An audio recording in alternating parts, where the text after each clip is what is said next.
Hey, it's RedEye's Matt Pais. Sam Rockwell is pretty much great in everything. His latest movie is A Single Shot, and he and I connected recently by phone to talk about it. Here's some audio from that interview.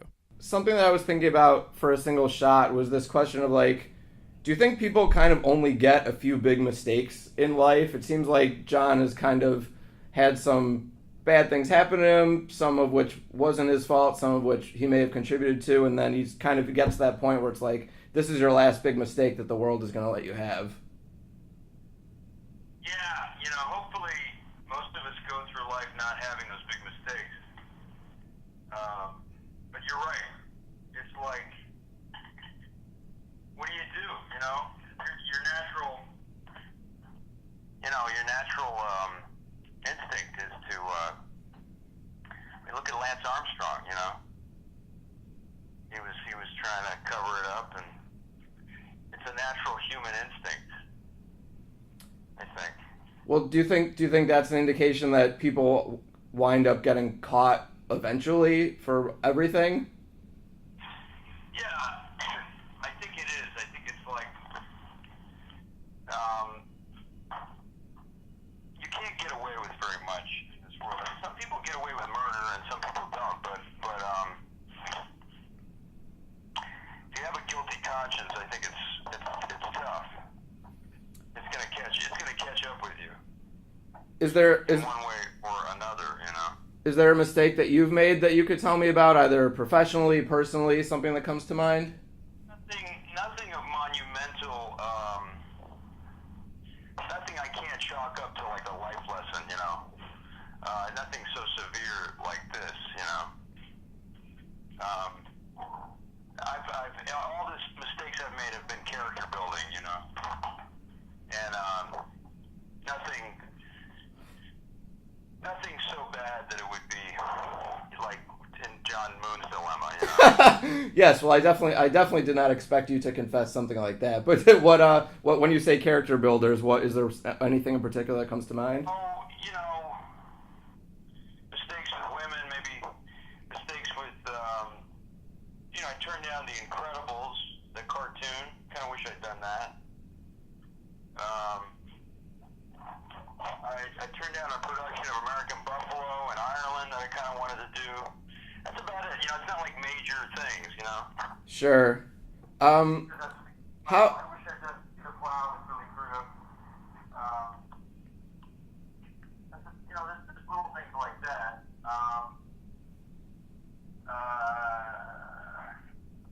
I was asked to do a role in Capote and with Phil Hoffman. I wish I'm not sure whether I wish I'd done it or not, but I hope I get to work with Phil Hoffman at some point.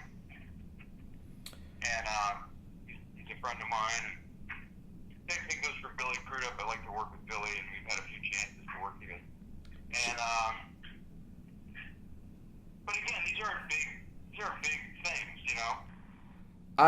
I liked A Single Shot, and I think some people will see it and certainly, as they do with all movies, have memories of other things. No Country for Old Men, for example. When dealing with like sort of a genre piece, where do you think the line is between just like a crisp genre movie and when it starts to become cliche? Yeah. What do you mean exactly by that? That's an interesting question. Well, Can you rephrase that?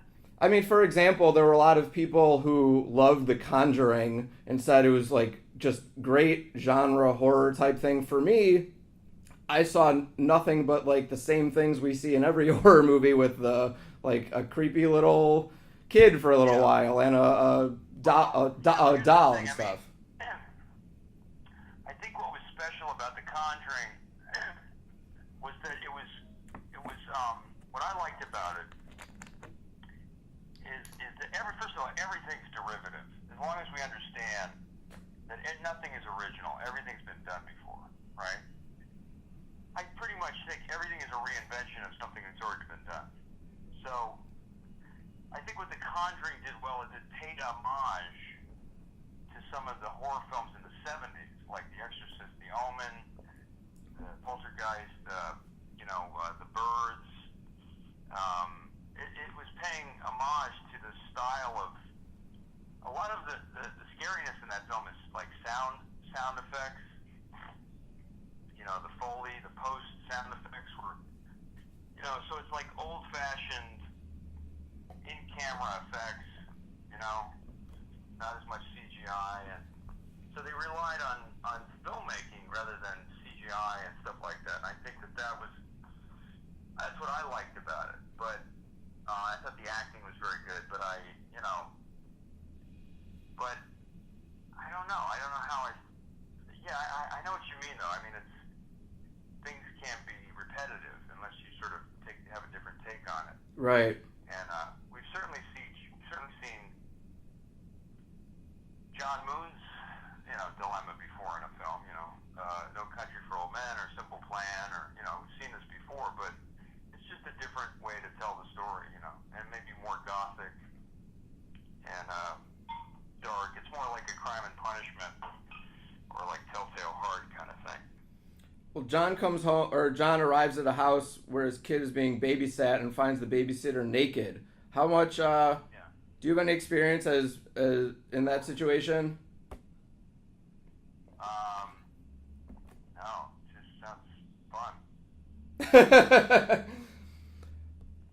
You've never gone to a house where like... I wish I'd had that experience. Yeah, no, I never have.